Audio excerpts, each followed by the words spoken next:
6 గ్యారంటీలు అన్నారు, అరచేతిలో స్వర్గం చూపెట్టినారు, ఎన్నెన్ని మాటలు చెప్పినారు. రైతు బంధు కేసీఆర్ గారు 10,000 ఇస్తున్నాడు. మా కాంగ్రెస్ ప్రభుత్వం రాగానే ఎంత ఇస్తా అన్నాడు? 15,000 ఇస్తా అన్నాడు. వచ్చినాయా 15,000? వచ్చినాయా రాలేదు? గట్టిగా చెప్పాలా? వచ్చినాయా? మరి అందుకోసం మారిండా ఎమ్మెల్యే పార్టీ. మన కేసీఆర్ గారు 2,000 పెన్షన్ ఇస్తుంటే 2,000 ఏముంది, నేను 4,000 ఇస్తా అన్నాడు. వచ్చినాయా 4,000 పెన్షన్లు? వచ్చినాయా? మరి అందుకోసం మారిండా? దేనికి మారిండు?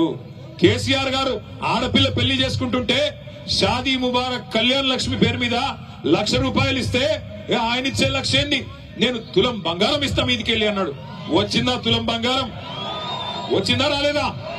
మరి దానికోసం మారిండా? తులం బంగారం కోసం.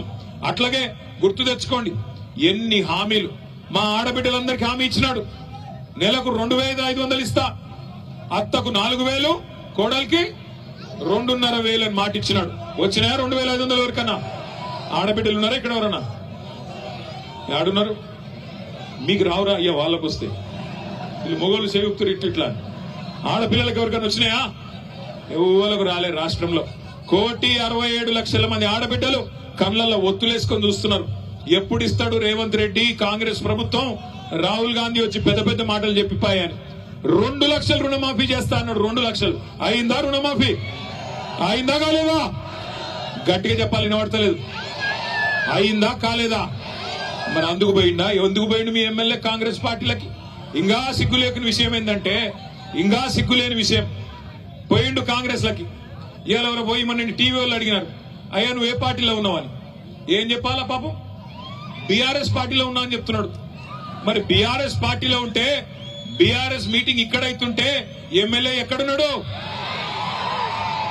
రేవంత్ రెడ్డి సంఖలో ఉన్నాడు. ఆయనంట మీరందరూ అమాయకులంట, గద్వాల తాలూకాలో మీకు ఎవరికేం రాజకీయం తెలియదంట, ఆయన ఒక్కడికే తెలుసంట. ఆడబోయి రేవంత్ రెడ్డి సంఖలో కూర్చొని నేను బీఆర్ఎస్ పార్టీలోనే ఉన్నా అని సన్నాయి నొక్కులు నొక్కుతున్నాడు. నమ్ముదామా? ఆయనకు సిగ్గు లేకపోవచ్చు, మనకన్నా ఉండాలనా లేదా? బరాబర్ ఉండాలి. ఒక్కటి చెప్తా ఉన్నా, యాద పెట్టుకోండి.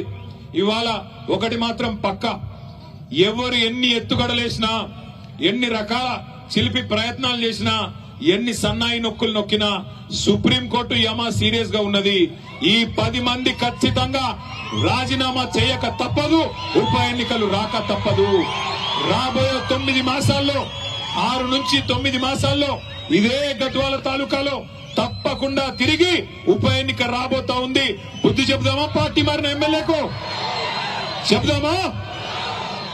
వెనకాల నుంచి గట్టిగా నిలబడాలి. చెప్దామా? బుద్ధి లేదా? మళ్ళా కేసీఆర్ గారు ముఖ్యమంత్రి కావాలన్నా అవుతా?